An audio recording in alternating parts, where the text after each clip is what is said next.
សួស្តីអ្នកនរគ្នាសម្រាប់វីដេអូថ្ងៃនេះខ្ញុំចង់ណែនាំអ្នកនរគ្នាទាក់ទងទៅនឹងរបៀបនៃការ configure VPN side to side IPsec នៅលើ MikroTik ណាអូខេហើយសម្រាប់វីដេអូថ្ងៃនេះខ្ញុំលើកឡើងពី topology មួយដែលយើងហៅថា hub and spoke ណាអូខេទីទៀតខ្ញុំនឹងបញ្យល់អ្នកនរគ្នាទាក់ទងទៅនឹងអ្វីគឺជា hub អ្វីគឺជា spoke ណាអូខេហើយ hub ពីច្រើនគេប្រើនៅលើrouter ប្រភេទណាហើយ spoke គេប្រើប្រាស់នៅលើ router ប្រភេទណាណាអូខេឥឡូវយើងចាប់តាមបងប្អូនអូខេហើយនេះគឺជា topology ក៏ដូចជា lab ដែលខ្ញុំបាន design តាក់ទងទៅនឹង VPN side to side នៅលើ MikroTik ដែលប្រើប្រាស់ IPsec នេះអូខេហើយតាក់ទងទៅនឹង topology ដែលហៅថា hub and spoke នេះភាគច្រើនគេប្រើប្រាស់និយមប្រើប្រាស់ច្រើននៅក្នុងពេលបច្ចុប្បន្នអូខេហើយតកតងនឹង hub ភាគច្រើនគេប្រើប្រាស់វានៅលើ router ដែលនៅខាង EQ ហើយតកតងនឹង spoke គឺភាគច្រើនគេប្រើប្រាស់នៅលើប្រភេទ router នៅតាម brand អូខេហើយ hub គេប្រើនៅលើ EQ ដោយសារថារាល់ resource ក៏ដូចជាdata ទាំងអស់ត្រូវបាន store នៅលើ centralize ណា head office ក៏ដូចជា EQ អូខេអញ្ចឹងរាល់ brand ទាំងអស់ដែលយើងហៅថា spoke ហ្នឹងគឺវាទាញ resource ពីខាង EQ ណា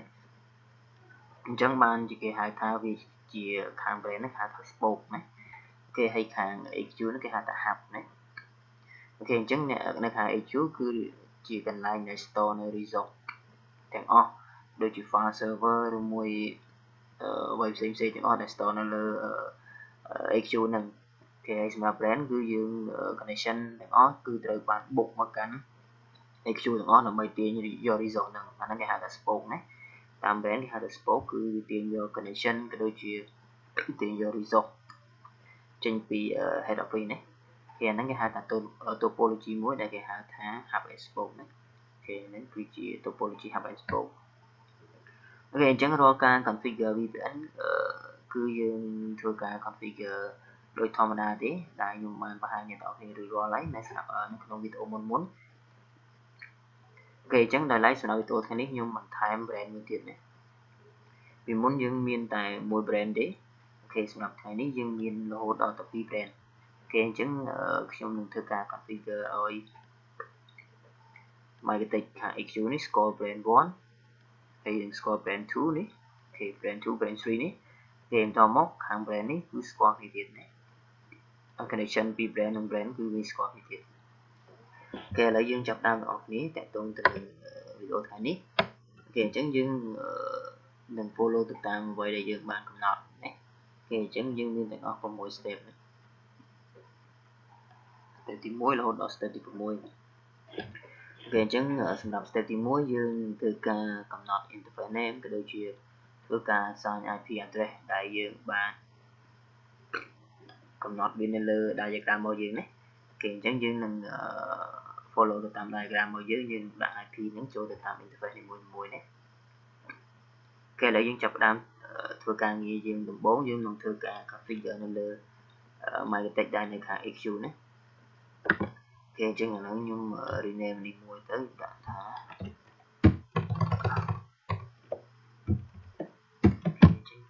EQអូខេឥឡូវខ្ញុំនឹងចូលម៉ាស៊ីន Windows Client HP1 ដើម្បីធ្វើការ connect ទៅកាន់ម៉ាស៊ីន MikroTik នេះណាអូខេឥឡូវខ្ញុំចូលមកកាន់ Windows Client HP1 អូខេឥឡូវខ្ញុំចូលមកកាន់ម៉ាស៊ីន software មួយដែលមានឈ្មោះថា Winbox ដើម្បីធ្វើការ connect ទៅកាន់ម៉ាស៊ីន MikroTik តាមរយៈ GUI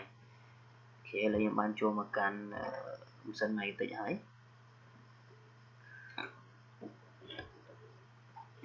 អូខេឥឡូវយើង follow ទៅតាម step របស់យើងគឺដំបូងយើងចូលទៅកំណត់ interface name ក៏ដូចជា assign IP ឲ្យវាណាអូខេអញ្ចឹងសម្រាប់ Ethernet 2ខ្ញុំតាំង VGLAN ដាក់ឈ្មោះ VGLAN អញ្ចឹងណាអូខេអញ្ចឹងសម្រាប់ Ethernet 1ខ្ញុំតាំង VGLAN អូខេអញ្ចឹងយើងបានកំណត់ឈ្មោះ interface ឲ្យវាហើយអូខេបន្តមកខ្ញុំចូលទៅដាក់ IP ឲ្យវាខ្ញុំចូល IP address អញ្ចឹងខ្ញុំ add IP ចូលអូខេសម្រាប់ IP យើង follow ទៅតាម diagram របស់យើងនេះអូខេអញ្ចឹងសម្រាប់ IP នេះគឺតំណាងឲ្យ LAN សម្រាប់ IP នេះគឺយើងតំណាងឲ្យ WAN ឬក៏ public IP ហ្នឹងអូខេយើងចូលមកកាន់វាមកស្លាប់ឲ្យរួចអញ្ចឹងយើង assign ឲ្យ interval LAN អូខេអញ្ចឹង interval WAN /24 ដែរយើងឲ្យអូខេយើងសម្រាប់ interval WAN អូខេអញ្ចឹងយើងបានធ្វើការកំណត់ interval name ក៏ដូចជា assign IP រួចរាល់ហើយសម្រាប់ step ទី2យើងនឹងចូលទៅ enable DHCP server ហើយយើងនឹងធ្វើការព្រមគ្នាជាមួយ enable DNS តែម្ដងណាសម្រាប់ step ទី2និង step ទី3ណាពេលឡើយយើងចូលមកកាន់ម៉ាស៊ីន Windows XP យើងដដែលយើងចូលកន្លែង IP address ហើយចូល DHCP server ណាអូខេ DHCP setup អញ្ចឹងយើងឲ្យវាចេញតាម interface LAN អូខេអញ្ចឹងអានេះយើងឲ្យ start ចេញពីលេខ10ទៅដល់លេខ11ទៅព្រោះដោយសារតែយើងមានតែ2ម៉ាស៊ីនណាអញ្ចឹងនេះ DNS server អូខេ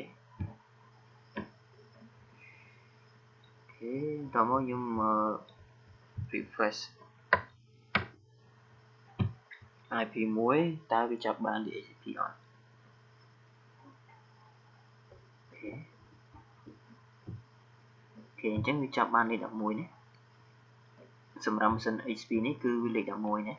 អូខេអញ្ចឹង diagram នេះយើងកែមួយទៅដាក់លេខ11នេះសម្រាប់ Windows XP អូខេអញ្ចឹងសម្រាប់លេខ3យើងចូលទៅ enable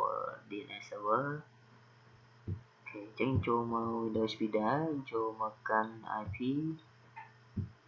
DNS អូខេអញ្ចឹង DNS server យើងវាយ DNS របស់ Google ចូលមកឬមួយ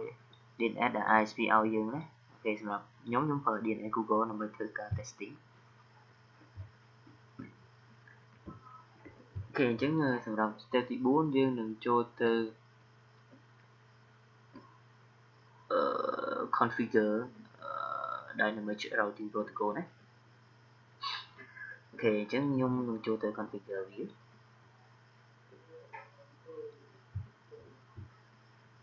អូខេអញ្ចឹងតកតងទៅនឹងការ configure dynamic routing protocol ដែលយើងប្រើ RIP សម្រាប់តកតងនឹងការ configure នេះខ្ញុំក៏ធ្លាប់បង្ហាញដល់អ្នកនររាល់ហើយតកតងនឹងការ configure RIP អូខេអញ្ចឹងសម្រាប់ថ្ងៃនេះខ្ញុំលើកឡើងវាម្ដងទៀតណាអូខេអញ្ចឹងយើងចូលមកកាន់ routing តើមកយើងចូល RIP ណាអូខេអញ្ចឹងត្រង់កន្លែង interface ខ្ញុំ add interface មួយអូខេ all interface ណាអូខេ receive យើងយក version 2ទៅអូខេ share ដូចគ្នាណា apply អូខេអញ្ចឹងតកតងកន្លែង network យើង add network ដែលនៅជុំវិញខ្លួនយើងណាអូខេអញ្ចឹងយើងមាន2 network ណាមាន network នេះមួយហើយនិង network នេះមួយណាអូខេអញ្ចឹងយើង add វាចូលមកអូខេ network ID ណាវា /24 អ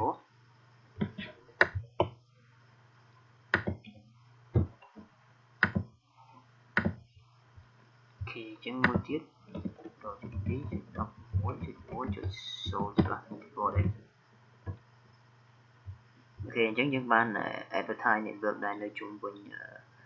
ម៉ាស៊ីន MyTech router របស់យើងហើយគេនឹងតកតងនឹង RIP ណាអូខេអញ្ចឹង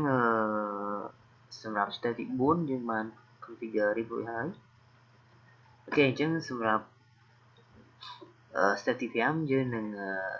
ទុកវាសិនណាអូខេយើងនឹងធ្វើការ configure នៅលើ brand ឲ្យអស់សិនណាតកតងទៅនឹង step ទី1 step ទី2 step ទី3 step ទី4ណាអូខេអញ្ចឹងសម្រាប់ step ទី5យើងនឹងធ្វើការ testing ចូលបន្ទាប់ពីយើងធ្វើការ configure ឲ្យវាស្គាល់គ្នាសិនណាទើបយើងចូលមក step ទី5នេះអូខេព្រោះ step ទី5គឺជា step ដែលសំខាន់អូខេសម្រាប់ DPLCSP នេះក៏យើងត្រូវដាក់ IP ឲ្យវាដែរណាអូខេព្រោះខ្ញុំយកវាដើម្បីមកធ្វើការ testing ណា ok អញ្ចឹងសម្រាប់អ្នកទាំងអស់គ្នា testing អ្នកទាំងអស់គ្នាត្រូវតែដាក់ IP វាមកដល់ពេលមែនតើយើងមិនខ្វល់នឹងជាមួយនឹង DPLC ទេព្រោះអានេះគឺជាខាង ISP ទេអូខេអញ្ចឹងសម្រាប់ testing យើងត្រូវតែយកវាមកប្រើអញ្ចឹង